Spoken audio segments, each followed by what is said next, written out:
اور جو اسے رسوا کر کے رکھ دے گا، اور کس پر وہ قہر نازل ہونے والا ہے جو کبھی نہیں ٹلے گا، یہاں تک کہ جب ہمارا حکم آ گیا اور تندور ابل پڑا تو ہم نے نوح سے کہا کہ اس کشتی میں ہر قسم کے جانوروں میں سے دو دو کے جوڑے سوار کر لو، اور تمہارے گھر والوں میں سے جن کے بارے میں پہلے کہا جا چکا کہ وہ کفر کی وجہ سے غرق ہوں گے، ان کو چھوڑ کر باقی گھر والوں کو بھی اور جتنے لوگ ایمان لائے ہیں ان کو بھی ساتھ لے لو۔ اور تھوڑے سے ہی لوگ تھے جو ان کے ساتھ ایمان لائے تھے، اور نوح نے ان سب سے کہا کہ اس کشتی میں سوار ہو جاؤ، اس کا چلنا بھی اللہ ہی کے نام سے ہے اور لنگر ڈالنا بھی، یقین رکھو کہ میرا پروردگار بہت بخشنے والا اور بڑا مہربان ہے۔ اور وہ کشتی پہاڑوں جیسی موجوں کے درمیان چلتی جا رہی تھی، اور نوح نے اپنے اس بیٹے کو جو سب سے الگ تھا آواز دی کہ بیٹے ہمارے ساتھ سوار ہو جاؤ اور کافروں کے ساتھ نہ رہو۔ آیا نمبر 43، وہ بولا کہ میں ابھی کسی پہاڑ کی پناہ لے لوں گا جو مجھے پانی سے بچا لے گا۔ نوح نے کہا کہ آج اللہ کے حکم سے کوئی کسی کو بچانے والا نہیں ہے سوائے اس کے جس پر وہی رحم فرما دے۔ اس کے بعد ان کے درمیان موج حائل ہو گئی اور ڈوبنے والوں میں وہ شامل ہو گیا، اور حکم ہوا کہ اے زمین اپنا پانی نگل لے اور اے آسمان تھم جا۔ چنانچہ پانی اتر گیا اور سارا قصہ چکا دیا گیا۔ کشتی جودی پہاڑ پر آ ٹھہری اور کہہ دیا گیا کہ بربادی ہے اس قوم کو جو ظالم ہو۔ اور آیہ نمبر 45، اور نوح نے اپنے پروردگار کو پکارا اور کہا کہ اے میرے پروردگار، میرا بیٹا میرے گھر ہی کے ایک فرد میں سے تھا، اور بے شک تیرا وعدہ تو سچا تھا اور تو سارے حاکموں سے بڑھ کر حاکم ہے۔ اللہ سبحانہ تعالیٰ نے فرمایا کہ اے نوح، یقین جان کہ وہ تیرے گھر والوں میں سے نہیں ہے، وہ تو ناپاک عمل کا پلندہ ہے، لہٰذا مجھ سے ایسی چیز نہ مانگ جس کی تجھے خبر نہیں ہے۔ میں تجھے نصیحت کرتا ہوں کہ تم نادانوں میں شامل نہ ہو۔ نوح نے کہا کہ اے میرے پروردگار، میں آپ کی پناہ مانگتا ہوں اس بات سے کہ آئندہ آپ سے وہ چیز مانگوں جس کا مجھے علم نہیں ہے، اور اگر آپ نے میری مغفرت نہ فرمائی اور مجھ پر رحم نہ کیا تو میں بھی ان لوگوں میں شامل ہو جاؤں گا جو برباد ہو گئے ہیں۔ فرمایا گیا کہ اے نوح، اب کشتی سے اتر جا، ہماری طرف سے وہ سلامتی اور برکتیں لے کر جو تمہارے لیے بھی ہیں اور تمہارے ساتھ جتنی قومیں ہیں ان کے لیے بھی، اور کچھ قومیں ایسی ہیں جن کو ہم دنیا میں لطف اٹھانے کا موقع دیں گے، پھر ان کو ہماری طرف سے ایک دردناک عذاب آ پکڑے گا۔ اور آیہ نمبر 49، اے پیغمبر، یہ غائب کی کچھ باتیں ہیں جو ہم تمہیں وحی کے ذریعے بتا رہے ہیں، یہ باتیں نہ تو تم اس سے پہلے جانتے تھے نہ تمہاری قوم، لہٰذا صبر سے کام لو، اور آخری انجام متقیوں کے لیے ہی ان کے حق میں ہوگا۔ اور قوم عاد کے پاس ہم نے اس کے بھائی ہود کو پیغمبر بنا کے بھیجا۔ انہوں نے کہا کہ اے میری قوم، اللہ کی عبادت کرو، اس کے سوا تمہارا کوئی معبود نہیں ہے، تمہاری حقیقت اس کے سوا کچھ نہیں کہ تم نے جھوٹی باتیں تراش رکھی ہیں۔ اور آیہ نمبر 51، اے میری قوم، میں تم سے اس تبلیغ پر کوئی اجرت نہیں مانگتا، میرا اجر کسی اور نے نہیں، اس ذات نے اپنے ذمہ لیا ہے جس نے مجھے پیدا کیا ہے۔ کیا پھر بھی تم عقل سے کام نہیں لیتے؟ اے میری قوم، اپنے پروردگار سے گناہوں کی معافی مانگو، پھر اس کی طرف رجوع کرو، وہ تم پر آسمان سے موسلا دار بارش برسائے گا، وہ تمہاری موجودہ قوتوں میں مزید اضافہ کرے گا، اور مجرم بن کر منہ نہ موڑو۔ انہوں نے کہا کہ اے ہود، تم ہمارے پاس کوئی روشن دلیل لے کر نہیں آئے ہو، اور ہم اپنے خداؤں کو صرف تمہارے کہنے سے چھوڑنے والے نہیں ہیں، اور نہ ہی ہم تمہاری بات پر ایمان لا سکتے ہیں۔ اور آیہ نمبر 54، ہم تو اس کے سوا کچھ اور نہیں کہہ سکتے کہ ہمارے خداؤں میں سے کسی نے تمہیں بری طرح عذاب میں لے لیا ہے۔ ہود نے کہا، میں اللہ کو گواہ بناتا ہوں اور میں تمہیں بھی گواہ بنا رہا ہوں کہ تم اللہ کے سوا جس کی اور اس کی خدائی میں شریک مانتے ہو، میں اس سے بری ہوں۔ اب تم سب کے سب مل کر میرے خلاف چال چل لو اور مجھے ذرا بھی مہلت نہ دو۔ میں نے تو اللہ پر بھروسہ رکھا ہے جو میرا پروردگار ہے اور تمہارا بھی پروردگار ہے۔ زمین پر چلنے والا کوئی جاندار ایسا نہیں جس کی چوٹی اس کے قبضے میں نہ ہو، یقیناً میرا پروردگار سیدھے راستے پر ہے۔ پھر بھی اگر تم منہ موڑتے ہو تو جو پیغام دے کر مجھے تمہارے پاس بھیجا گیا ہے میں نے وہ تمہیں پہنچا دیا ہے، اور تمہارے کفر کی وجہ سے میرا پروردگار تمہاری جگہ کسی اور قوم کو یہاں بسا دے گا اور تم اس کا کچھ نہیں بگاڑ سکو گے۔ اور آیہ نمبر 57، بے شک میرا پروردگار ہر چیز کی نگرانی کرتا ہے۔ اور آخر کار جب ہمارا حکم آ گیا تو ہم نے اپنی رحمت کے ذریعے ہود کو اور جو لوگ اس کے ساتھ ایمان لائے تھے بچا لیا، اور انہیں ایک سخت عذاب سے نجات دے دی۔ یہ تھے عاد کے لوگ جنہوں نے اپنے پروردگار کی نشانیوں کا انکار کیا اور اپنے پیغمبروں کی نافرمانی کی، اور ہر ایسے شخص کا حکم مانا جو پرلے درجے کا جابر اور حق کا پکا دشمن تھا۔ اور اس کا نتیجہ یہ ہوا کہ اس دنیا میں بھی پھٹکار ان کے پیچھے لگا دی گئی اور قیامت کے دن بھی۔ یاد رکھو کہ قوم عاد نے اپنے رب کے ساتھ کفر کا معاملہ کیا تھا۔ یاد رکھو کہ بربادی عاد ہی کی ہوئی جو ہود کی قوم تھی، اور قوم سمود کے پاس ہم نے اس کے بھائی صالح کو پیغمبر بنا کر بھیجا۔ انہوں نے کہا کہ اے میری قوم، اللہ کی عبادت کرو، اس کے سوا تمہارا کوئی معبود نہیں ہے۔ آیہ نمبر 61، اسی نے تم کو زمین سے پیدا کیا اور اس میں تمہیں آباد کیا، لہٰذا اس سے اپنے گناہوں کی معافی مانگو، پھر اس کی طرف رجوع کرو۔ یقین رکھو کہ میرا رب تم سے قریب بھی ہے، دعائیں قبول کرنے والا بھی ہے۔ وہ کہنے لگے کہ اے صالح، اس سے پہلے تو تم ہمارے درمیان اس طرح رہتے ہو کہ تم سے ہمیں بڑی امیدیں وابستہ تھی۔ جن بتوں کی عبادت ہمارے باپ دادا کرتے آئے ہیں، کیا تم ہمیں ان کی عبادت سے منع کر رہے ہو؟ جس بات کی تم دعوت دے رہے ہو اس کے بارے میں تو ہمیں ایسا شک ہے جس سے ہمیں اضطراب میں ڈال دیا ہے۔ صالح نے کہا کہ اے میری قوم، ذرا مجھے یہ تو بتاؤ کہ اگر میں اپنے پروردگار کی طرف سے آئی ہوئی ایک روشن ہدایت پر قائم ہوں اور اس نے مجھے خاص اپنے پاس سے ایک رحمت یعنی نبوت عطا فرمائی ہے، پھر بھی اگر میں اس کی نافرمانی کروں تو کون ہے جو مجھے اللہ کی پکڑ سے بچا لے گا؟ لہٰذا تم میرے فرائض سے روک کر بربادی میں مبتلا کرنے کے سوا مجھے اور کیا دے رہے ہو؟ آیہ نمبر 64، اور اے میری قوم، یہ اللہ کی اونٹنی تمہارے لیے ایک نشانی بن کر آئی ہے، لہٰذا اس کو آزاد چھوڑ دو کہ یہ اللہ کی زمین میں کھاتی پھرے، اور اس کو برے ارادے سے چھونا بھی نہیں، کہیں ایسا نہ ہو کہ تمہیں عنقریب آنے والا عذاب آ پکڑے۔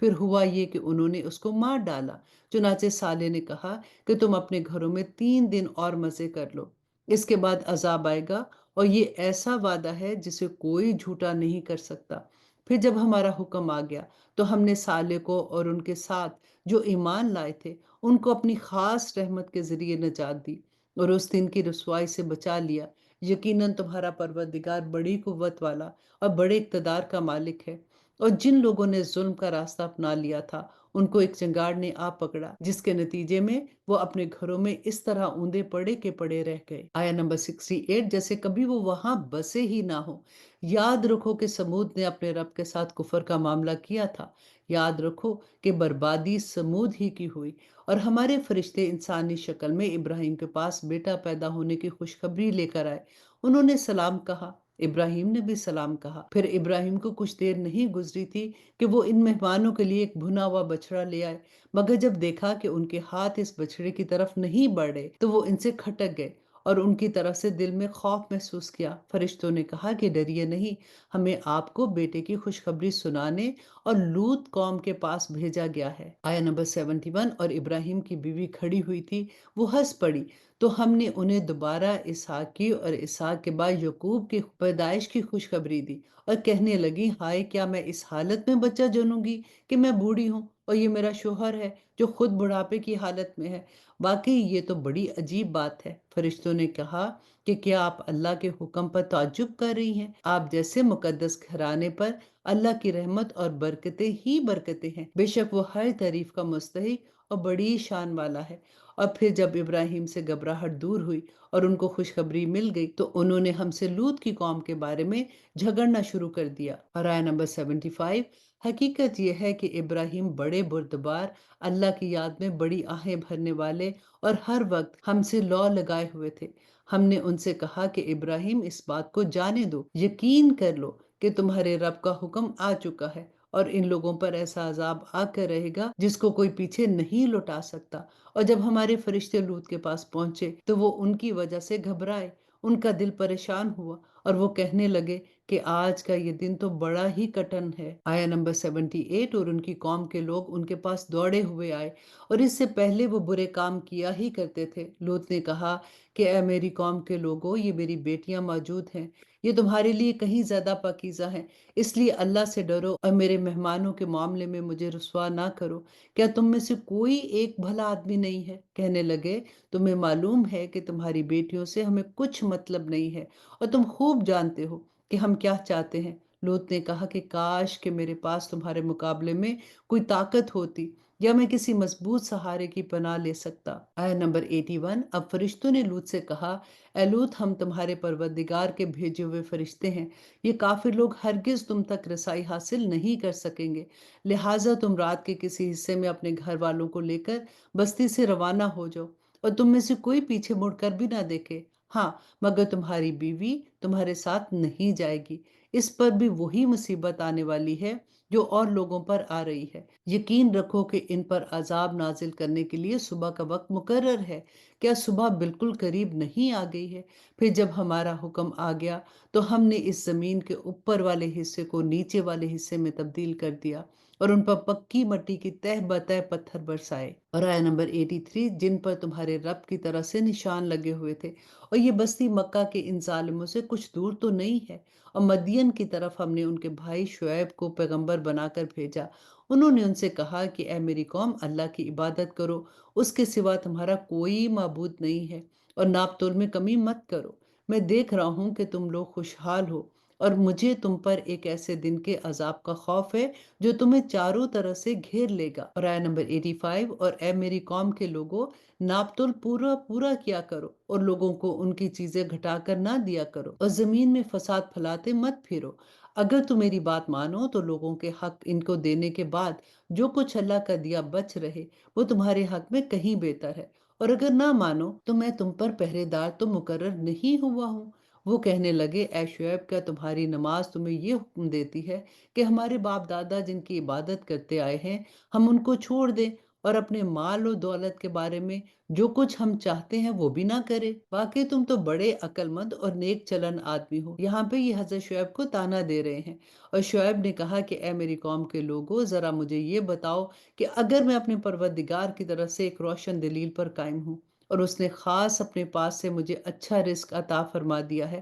تو پھر بھی میں تمہارے غلط طریقوں پر کیوں چلوں؟ اور میرا ایسا کوئی ارادہ نہیں ہے کہ میں جس بات سے تمہیں منع کر رہا ہوں تمہارے پیچھے جا کر وہی کام خود کرنے لگوں۔ میرا مقصد اپنی استطاعت کی حد تک اصلاح کے سوا کچھ نہیں ہے، اور مجھے جو کچھ توفیق ہوتی ہے صرف اللہ کی مدد سے ہوتی ہے، اسی پر میں نے بھروسہ کیا ہے اور اسی کی طرف میں ہر معاملے میں رجوع کرتا ہوں۔ اور آیت نمبر 89، اور اے میری قوم، میرے ساتھ ضد کا جو معاملہ تم کر رہے ہو وہ کہیں تمہیں اس انجام تک نہ پہنچا دے کہ تم پر بھی ویسی ہی مصیبت نازل ہو جیسے نوح کی قوم پر ہوئی تھی، یا ہود اور صالح کی قوم پر نازل ہوئی، اور لوط کی قوم تو تم سے کچھ دور بھی نہیں ہے۔ تم اپنے رب سے معافی مانگو، پھر اس کی طرف رجوع کرو، یقین رکھو کہ میرا رب بڑا مہربان، بڑی محبت کرنے والا ہے۔ وہ بولے کہ اے شعیب، تمہاری بہت سی باتیں تو ہماری سمجھ میں نہیں آتی، اور ہم دیکھ رہے ہیں کہ تم ہمارے درمیان ایک کمزور آدمی ہو، اگر تمہارا خاندان نہ ہوتا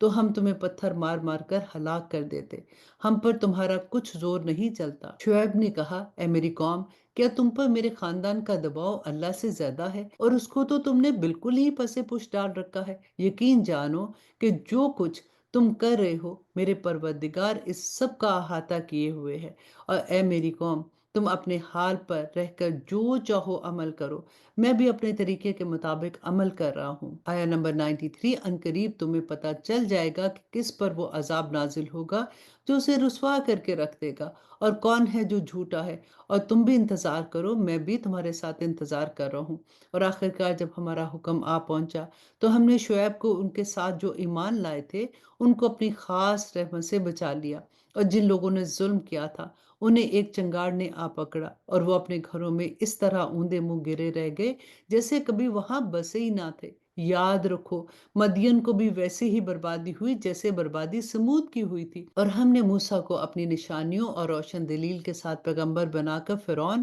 اور اس کے سرداروں کے پاس بھیجا، تو انہوں نے فرعون کی ہی بات مانی، حالانکہ فرعون کی بات کوئی ٹھکانے کی بات نہیں تھی۔ وہ قیامت کے دن اپنی قوم کے آگے آگے ہوگا اور ان سب کو دوزخ میں لا اتارے گا، اور وہ بدترین ٹھکانہ ہے جس پر وہ اترے گا۔ اور آیت نمبر 99، اور پھٹکار اس دن میں بھی ان کے پیچھے لگا دی گئی ہے، اور قیامت کے دن بھی یہ بدترین صلہ ہے جو کسی کو دیا جائے۔ یہ ان بستیوں کے کچھ حالات تھے جو ہم تمہیں سنا رہے ہیں، ان میں سے کچھ بستیاں وہ بھی ہیں جو ابھی اپنی جگہ پر کھڑی ہیں، اور کچھ کٹی ہوئی فصل کی طرح بے نشان بن چکی ہیں، اور ان پر ہم نے کوئی ظلم نہیں کیا